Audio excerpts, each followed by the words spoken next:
You've been here before, lying awake at night, eyes fixed on the ceiling, replaying every mistake, every awkward conversation, every what-if scenario your mind can invent. You think you're solving something, but the more you think, the deeper you sink. Overthinking is a thief. It steals your peace, your time, your focus. And the cruelest part, it convinces you it's helping.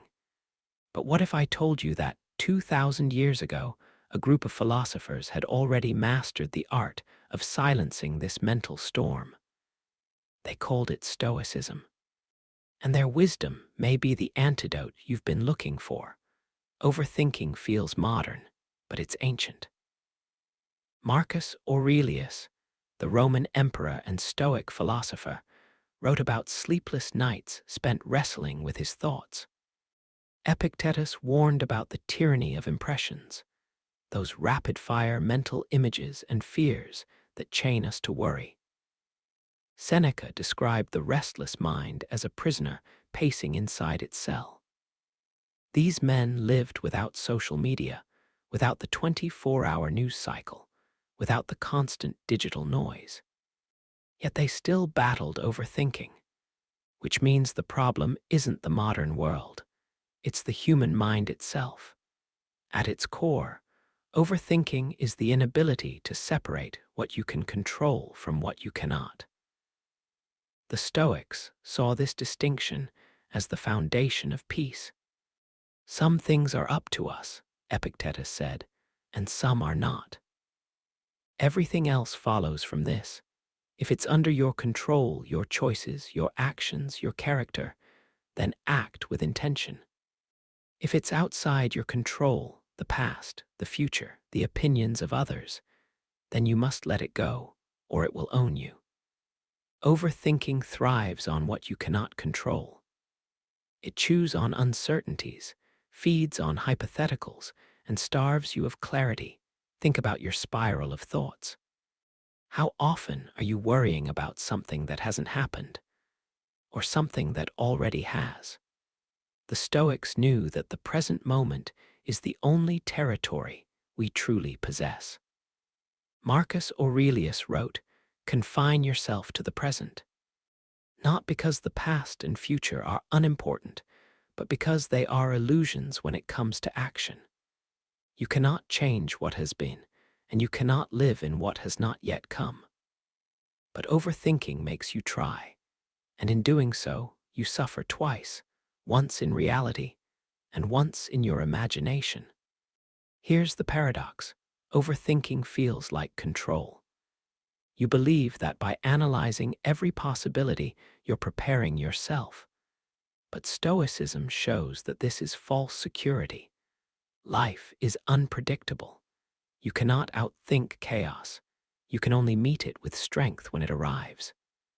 That's why the Stoics trained their minds daily, not to predict every turn, but to remain unshaken no matter where the road bends.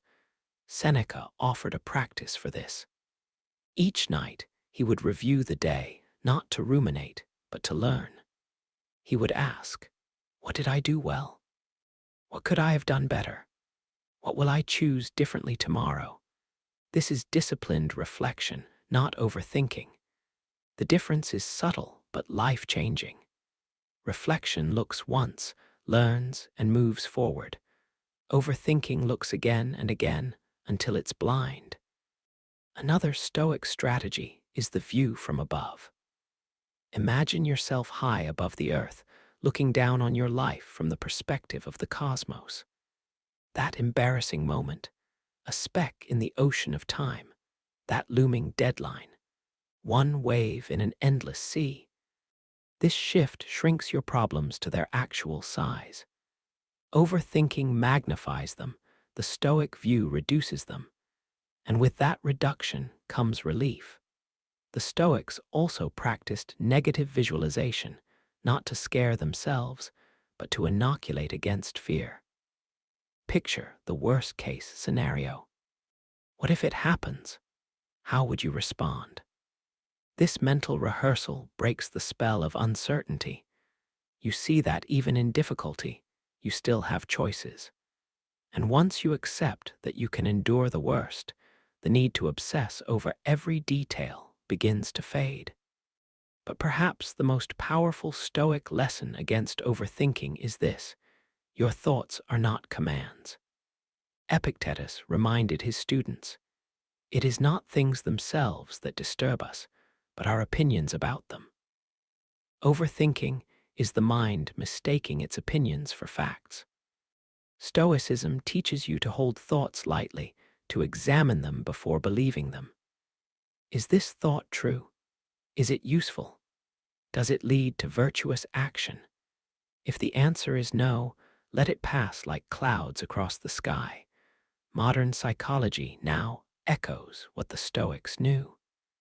Cognitive behavioral therapy, one of the most effective treatments for anxiety, is rooted in Stoic principles. It teaches you to challenge distorted thoughts, to focus on the controllable, and to live in the present. The ancient wisdom has become modern science, a reminder that some truths never expire. Still, the challenge remains. Knowing the philosophy is one thing, living it is another. Overthinking is a habit, and habits are hard to break. The Stoics understood this. They didn't expect perfection. They expected practice.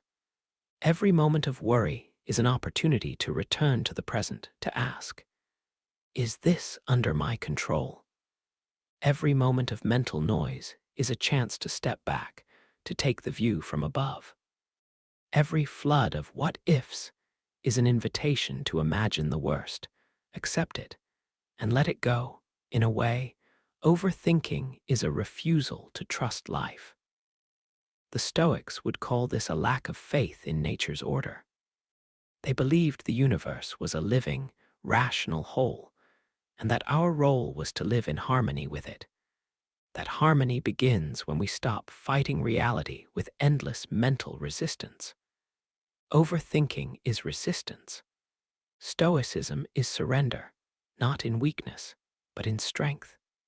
It's saying, I will meet what comes, and I will not waste my energy wrestling with shadows. Of course, this is easier said than done. You may catch yourself slipping back into the spiral a dozen times a day. The Stoics would say, good.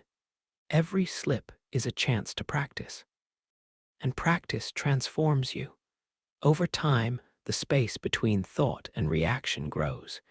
You stop answering every mental knock at the door. You let silence in.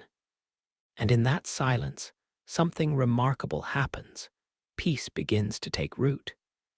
When you practice this enough, something extraordinary happens. You begin to experience space between the impulse and the reaction. Instead of your mind dragging you through endless what-ifs, you start to notice the thought arise, almost like a cloud drifting into your awareness. And in that moment, you realize you have a choice. This is the essence of Stoic mastery over overthinking, not the elimination of thought, but the refusal to be dominated by it. You become the observer, the calm presence behind the noise, the captain of your ship rather than a passenger tossed around by the waves. Marcus Aurelius wrote, you have power over your mind, not outside events. Realize this, and you will find strength. This is not just poetic wisdom. It's a reminder that your overthinking thrives on believing the external world has the power to control you. The truth is, your suffering comes not from what is happening, but from how you interpret and dwell on it. The Stoics teach that events are neutral. Your mind assigns them meaning. When you stop assigning catastrophic meanings to the unknown, your thoughts lose their grip on you. Another powerful Stoic insight is the practice of memento mori, remembering that you will die. At first, this sounds morbid, but it is profoundly liberating. When you reflect on the brevity of life, most of the things you overthink shrink into insignificance. Will the opinion of that coworker matter in a year? Will the mistake you made last week even be remembered in 10 years? Life is too short to surrender it to mental loops that lead nowhere. This perspective clears away the clutter and forces you to focus on what truly matters.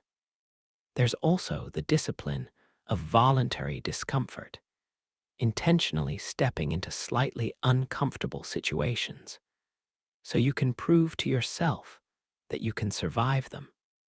Seneca would sleep on a hard floor for a few nights or wear simple clothing to remind himself that he could endure discomfort. Why? Much of overthinking is rooted in fear of what might happen if things go wrong. When you practice discomfort, you dissolve the illusion that you need everything to go perfectly to be okay. You train your mind to be steady, even when life isn't. One of the most effective tools to dismantle overthinking is to create a decision time limit. The Stoics valued swift, decisive action grounded in reason. Epictetus taught that hesitation and delay feed anxiety. If you're stuck in a cycle of what-ifs, set a timer, 5 minutes, an hour a day, depending on the decision's magnitude. And when the time is up, decide. Once you've acted, refuse to revisit the decision unless new, critical information emerges. This stops the mind from reopening closed doors. Another subtle but transformative shift is to reframe problems as opportunities for virtue. Overthinking often casts you as the victim, trapped, powerless, at the mercy of uncertainty. But the Stoic sees each challenge as a test, an opportunity to exercise courage, patience, temperance, or wisdom. Instead of "why is this happening to me?" ask, "what virtue can I practice right now?" This instantly shifts the mental landscape from paralysis to purpose. Overthinking thrives in isolation. The Stoics emphasized the importance of good company, people who live with clarity, who do not indulge in petty drama or constant complaining. Your mental state is contagious. Surround yourself with calm, reasoned individuals, and you'll find your thoughts begin to reflect that steadiness. Conversations with wise friends can dissolve endless rumination faster than hours alone with your thoughts. A daily reflection practice can also safeguard you from the spiral. The Stoics would review their day each evening, examining their actions, thoughts, and emotions not with judgment, but with curiosity. Ask yourself, did I overthink something today? What triggered it? How could I respond differently next time? Over time, this reflection becomes a mirror that shows you the patterns you didn't even know were there. And awareness is the first step to freedom. In moments of acute overthinking, use the view from above meditation. Imagine rising above your life, first your home, then your city, then your country, until you're looking down at the earth from space. See your problem in the vastness of the planet. Notice how small it is compared to the billions of lives unfolding. This isn't to dismiss your struggles, but to place them in perspective. From that vantage point, the mind finds peace. Gratitude, too, is a surprisingly potent antidote. It's nearly impossible to be grateful and overthink at the same time, because gratitude roots you in the present. Each morning, name 3 things you're thankful for, not vague ideas, but specific details. The warmth of your coffee cup, the quiet of early morning, the smile of someone you love. The Stoics cherished the gift of simply being alive. And in appreciating what you already have, you loosen the mind's grip on what it fears losing. Overcoming overthinking with Stoicism is not about becoming emotionless or unfeeling. It's about building an inner fortress of reason and perspective so that your emotions serve you rather than sabotage you. You'll still feel fear, doubt, and uncertainty, but they will no longer drive your decisions or steal your peace. You will begin to trust yourself, to know that whatever comes, you will meet it with composure. And perhaps most importantly, you'll reclaim your time. Every minute spent lost in spirals of what if is a minute not lived. The Stoics understood that time is the one resource you can never get back, and to waste it on imagined futures is the greatest tragedy. By mastering your thoughts, you master your life. So, let me ask you, which Stoic principle resonated with you most today? Was it the discipline of voluntary discomfort, the power of memento mori, or the art of reframing challenges? Share your thoughts in the comments. I'd love to hear how you plan to apply these ancient lessons in your modern life. Remember, you have more control than you think. You are not your thoughts, and you are not the prisoner of your mind. If you found value in this message, give this video a like, subscribe to the channel, and let's continue this journey toward mental clarity, inner strength, and the freedom that comes when you stop overthinking and start living.